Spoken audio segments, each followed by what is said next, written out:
everyone! Today I'm going to be briefly talking about Thomas King's book, The Truth About Stories, A Native Narrative, and how educators can use this book as a tool for themselves or for their students in understanding Indigenous knowledge and pedagogy.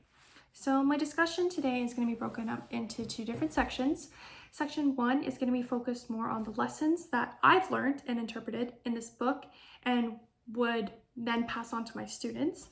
And the second part of my discussion are two examples that I've pulled from the novel that are related to Indigenous knowledge and pedagogy.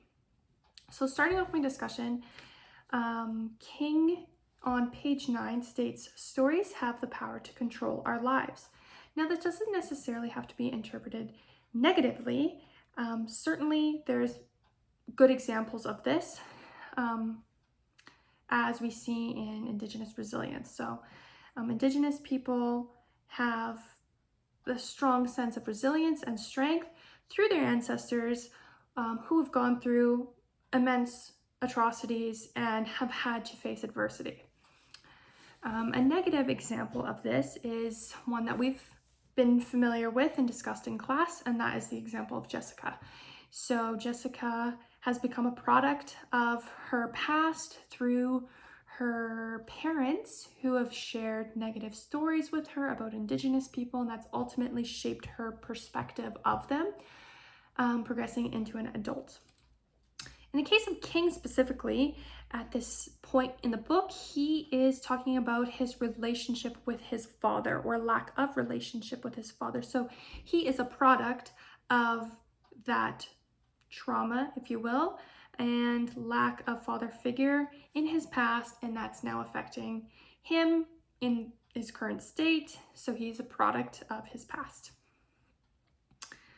The second point or lesson is that Indigenous people are not entertainment. And King really dedicates chapter 3 to this central idea. And I would go so far to suggest that he's talking about Indigenous people aren't just part of our Canadian history and American history that we need to learn from and be better for in the future. They're not just a learning tool or a principle to be better. Now, Indigenous people are still here, and these issues still exist, and we still need to address them.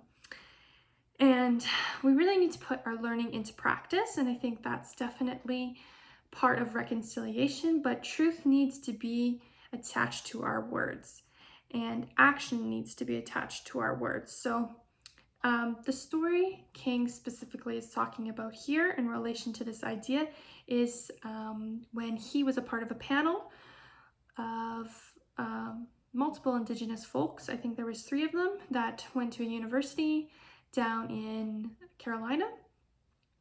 And those Indigenous folks at this university spoke at Indigenous Awareness Week, which is, you would think, a positive thing, and I think it was, but the personnel there in charge of the panel chose not to pay them, and ultimately I think this set the precedent that they were not seen as equals or experts to the other speakers there.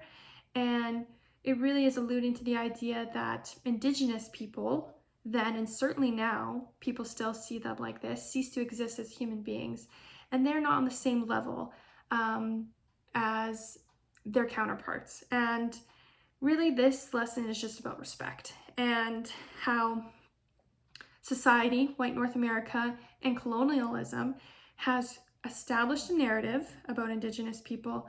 They've maintained it, and we really need to look at the structures that have allowed this narrative to stay put and be engraved, because we need to break down that barrier.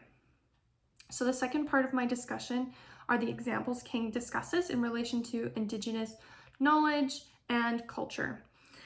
So a big point in this novel is cooperation and relationship building. And the first example we hear of this in the beginning of the book is King's discussion of an Indigenous creation story, contrasting the popular biblical creation story. And a lot of cooperation has to go on for this to be successful. Cooperation between people, animals, and nature. And a lot of relationship building needs to go on too in order to create Mother Earth. Another artifact that we've discussed previously in this class a few weeks ago was the video Treaty Talks. And also in Treaty Talks, they are talking about this need for cooperation and relationship building and bond, kinship. Specifically when they're talking about traveling down the Sweetgrass Trail and establishing Indigenous natural law.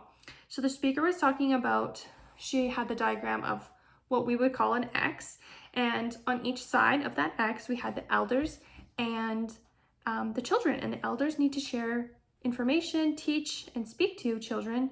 It's a relationship, and they need to do this in order to pass down knowledge and stories and really keep that knowledge in Indigenous culture.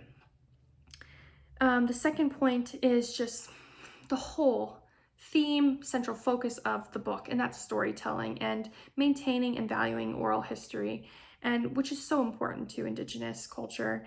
And I think this is, I would say, King's overall argument is that stories have the power to change the world, and each of King's stories that he shares in the book has intent and has purpose, and our stories that we choose to share should have intent and should have purpose. So I'm nearly out of time.